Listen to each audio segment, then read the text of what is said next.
Good morning, children. Today we are going to see the next topic that is named as ecological adaptation. Okay, already we have seen three different factors.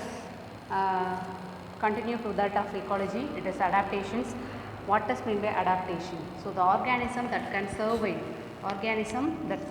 survive it successfully in their environment, that is named as adaptation. Okay, so here the organism where they are living, it successfully lives, so that is named as adaptations.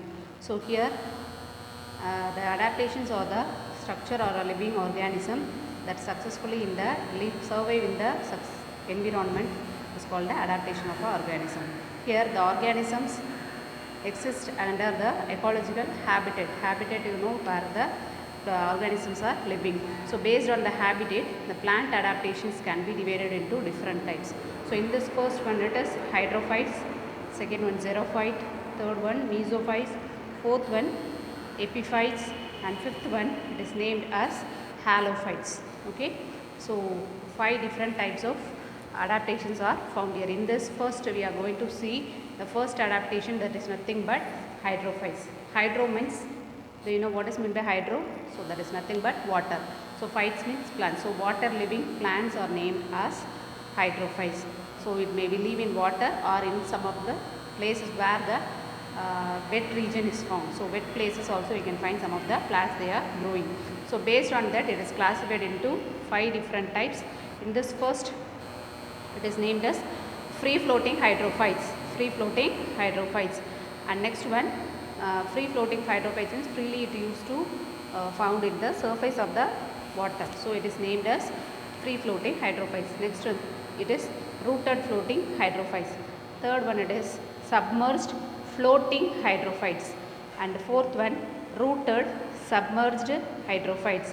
And fifth one, it is named as amphibious hydrophytes. Amphibious hydrophytes. So in this first we are going to see free floating hydrophytes. Free floating means they used to found on the surface of the water. They will not have any contact with the soil. So they have the contact only with the water as well as the air, but no contact with the soil. And next example for this is Eichhornia, Pistia, Wolffia. It is named as smallest flowering plant. So here first we are seeing is named as Eichhornia. You can find the single plant structure. It used to float on the surface of the water. Okay, so the structure is given here. Lamina. Lamina means nothing but leaf. The petiole, leaf stalk is inflated petiole, and below that you can find the stem region. It is offset, and root system here it is named as fibrous root system.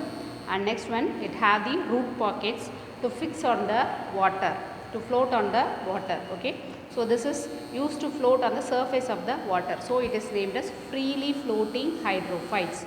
Okay, second one, it is some of the other example for free floating. It is Pistia. Pistia, in Tamil you used to say Ahaya Thamarai. So this one is named as Vengaya Thamarai nu solluvom seriya. And next this is Ahaya Thamarai. Pistia, here it is having floating leaves, stolen fibrous root structure, and water. It used to float on the water. So it have the root pocket to float on the surface of the water, to withstand on the water. And another one I told, the smallest floral plant, that is nothing but Wolffia. Okay, very minute structure it is found. Okay, and next one, second one, it is rooted, but it is also floating on the water. So such plants are called as rooted floating hydrophytes. So it is fixed to the mud region. Under based it used to be buried. Okay, but you can find the root structure mud as well as floating leaves, flowers. So it have the leaves as well as flowers used to float on the surface of the water. So leaves as well as flower, it is floating on the water, but it is rooted to the soil. Okay, so it have the contact with the soil, water and the air. Example you can say Neelambu, Nymphia, Photomogeton, and next one Marsilia. Okay, so Nymphia Allipun solluvom illaya adu. Okay va. And next one Marsilia, and this is Neelambu, that is nothing but lotus. And next one it is photomogen. Okay, so here this is different types of rooted but floating plants. Okay, and next one submerged floating hydrophytes. Submerged means it is completely submerged into the water. It does not have any contact with the soil or air. Okay, so soil odeyum water odeyum endha oru contact irukadu. Only it used to found inside the water structure. Okay, so completely submerged. Submerged na தண்ணியில மூழ்கி இருக்கிறது. ஆனால் சாயிலோட எந்த கான்டாக்டும் இருக்காது. Okay, so such plants are called as submerged floating hydrophytes. Example you can say Ceratophyllum. Ceratophyllum, and this is Uticluria. That is bladderwort. Used to say is bladderwort. Okay, and next one, fourth one, it is rooted submerged hydrophyte. Rooted, but it is attached with the soil. No contact with the air. Okay, so it is found inside the water. That is தண்ணியில் மூழ்கி இருக்கும், சாயிலோட attach ஆகிருக்கும், ஆனால் ஏரோட எந்த கான்டாக்டும் இல்லை. Okay, so such plants are called as rooted submerged hydrophyte. Example Hydrilla, Vallisneria, Iziodes. So here these are different types of plants. And next one, amphibious. Fifth one is amphibious rooted emergent hydrophyte. The plants adapt both aquatic as well as terrestrial plants. அது தண்ணிக்குள்ளேயும் இருக்கும், soil சர்ஃபேஸ்லேயும் இருக்கும். So அந்த மாதிரி plans என்ன சொல்லணும்னா amphibious. Amphibious already we know that water as well as land living organism is named as amphibious. Is it Anna? So like that here also it have the both the characteristics also, aquatic as well as terrestrial. It is grow in the shallow water. Example you can say Ranunculus typha, Sagittaria. Okay, Sagittaria. These are all amphibious hydrophytes. So this is for it is rooted submerged hydrophyte, Hydrilla, Vallisneria, and Iziodes. And next one, this is amphibious plants. That is nothing but amphibious hydrophytes. This is Ranunculus typha as well as Sagittaria. Okay, and next hygrophytes. This is another one special character of adaptation in plants. Hygrophytes, that plants lives in moist, damp as well as shady places.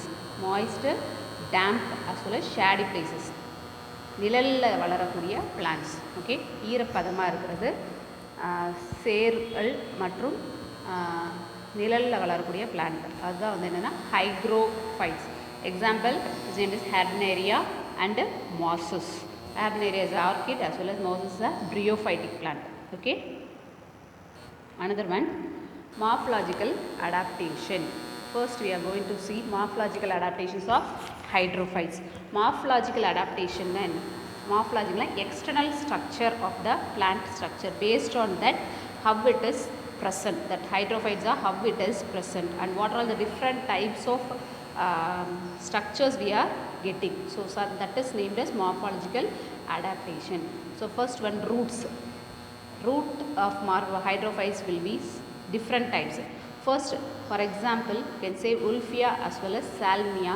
It have root structure is absent. Completely it is absent. The minute floral structure I told you, Wolffia. So it have no root structure, absent of root structure. Poorly developed root structure is found in Hydrilla. Well developed root structure is found in Ranunculus. So here root caps are replaced by root pockets. In Eichhornia we have seen some of the root pockets will be found, that is covering the root caps will be replaced here as a root pockets. Example you can say Eichhornia. Okay, and the stem of the hydrophytes, some of them plants will be submerged form. So example long, slender, spongy and flexible. Long, slender means neelama, thin as well as long, and next one spongy means soft and flexible means easily turned. Okay, so such a types of stems also found. Some of the free floating forms plants வந்து thick, short, stoloniferous and spongy stems are found in free floating forms. Submerged forms, example you can say Ceratophyllum, and free floating you can say Eichhornia. Okay, And next, rooted as well as floating forms, and you can have name the stem form in the form of named as rhizome, underground rhizome. Example, you can say lotus, okay, that is Neelambu, okay. So here vegetative propagation, for this how they can be grown, is runners, stolons, stems, root cuttings, tubers, offsets, all these can be utilized for propagation, that is nothing but without fertilization will be growing some of the plants. They will be named as vegetative propagation, okay. So here they may be found different types of vegetative propagations in hydrophytes, okay. So next, leaves in hydrophytes. They have different types of leaves we have seen in the pictures itself, is it or not? Here first, for example, Vallisneria, it have thin, long, ribbon shaped structure, thin, longer, ribbon shaped structure of leaf. Long as well as linear leaves you can find in Photomogeton, and finally dissected, dissected means smaller sections. The leaf is divided into smaller sections, so that is named as ceratophyllums. And next one, floating leaves, large as well as flattened structures can be found in Nymphia as well as Neelambu, okay. That is lotus as well as water lily, okay. Eichhornia as well as Trapa, they have the petiole structure of the leaf will be swollen as well as spongy. Why it is swollen means it have lot of air spaces into them, so it is swollen in structures, okay. Completely it is made up of different type of parenchyma cell, that is named as parenchyma. Air is filled into it, so only it easily floats on the water, okay. So next one, emergent forms, emerging type plants, that is having heterophyly structure. Heterophyly is nothing but different structures in the starting emerging forms. Later it will be producing entire leaves. So such leaves, example you can say ranunculus, as well as important one, it is named as Limnophila heterophyllus. Hetero different. Phylus means leaf. So entirely different leaf, two different types of leaf is found. While emerging it have one different leaf, and after matured it have a complete entire structure. So it is named as Limnophila heterophylla. And Sagittaria, it is named as Sagittaria. So these are all different types of leaf structure we are finding in the hydrophytes, okay. Next one, important one, that is anatomical structures. Anatomical means internal structure of the plant. Here they have given the TS structure of hydrilla stem. TS means transverse section, okay. So here what are all present from the outer surface to the interior structure, they have given. First one is epidermis. Outer layer is named as epidermis. Next to it, below the epidermis, it is having hypodermis, and it have cortex. This region is named as cortex. From hypodermis to this endodermis region, it is named as a cortex region. So you can see in the cortex region lot of gaps. That is nothing but it is named as air chambers. It is named as air chambers. It is filled with the air. It is filled with the air. And next to this green region, circular region, you can name it as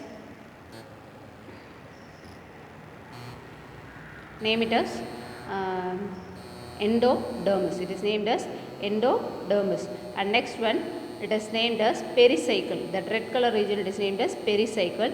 Next one, it is named as xylem cavity. Xylem cavity that carries the water. And next one, into it you can find the phloem tissue.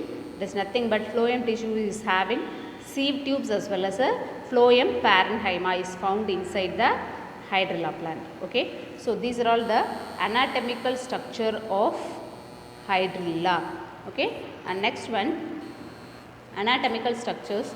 You can see what are all the difference in the anatomical structures. Cuticle. Cuticle is nothing but outer region. In this you cannot find any outer region. The outer region is named as cuticle, but here it is not present, so it is named as cuticle, that is entirely completely absent. If it is present, it is thin as well as poorly developed, okay. Next to it, it have a single layer of epidermis. It have the single layer of epidermis is present. Next to it, the cortex, already I have told you, it is completely filled with the air chambers, that is named as parenchyma. It is a type of parenchyma cells. Okay, so that parenchyma cells is named as arenchyma. Why means it is filled with the air bags or air chambers. Next, vascular tissue. Vascular tissue doesn't have a complete development, so it is named as poorly developed vascular tissue. Vascular tissue is nothing but xylem as well as phloem. Next, in emergent forms, the vascular elements are well developed. And mechanical tissues, that is nothing but what are all the processes needed for the absorption likewise. So these all will be absent in after complete development. Pith cells, the center region that is named as pith cells, that is blue color region you can find into the circular region. So that is named as pith cells. This pith cells is made up of sclerenchyma. This pith cell is made up of sclerenchyma. Next one, physiological adaptations of hydrophyte. Physiological adaptations of hydrophytes. What are all the process that will be held in hydrophytes? Here only ability for anaerobic condition, that is absence of oxygen. Next, it is possesses special aerating organ, that is parenchyma like structures are found in the organ of the plants. Okay, so it is having a special aerating organs. So these are all the anatomical means internal structure of the plant, that is what all the tissues are present into it and how they are functioning. Okay, so this physiological means what are all the process that is holding in the hydrophytes. Okay, so this is about hydrophytes. In next class we can see about the remaining ecological adaptations of mesophytes as well as xerophytes. Okay, thank you.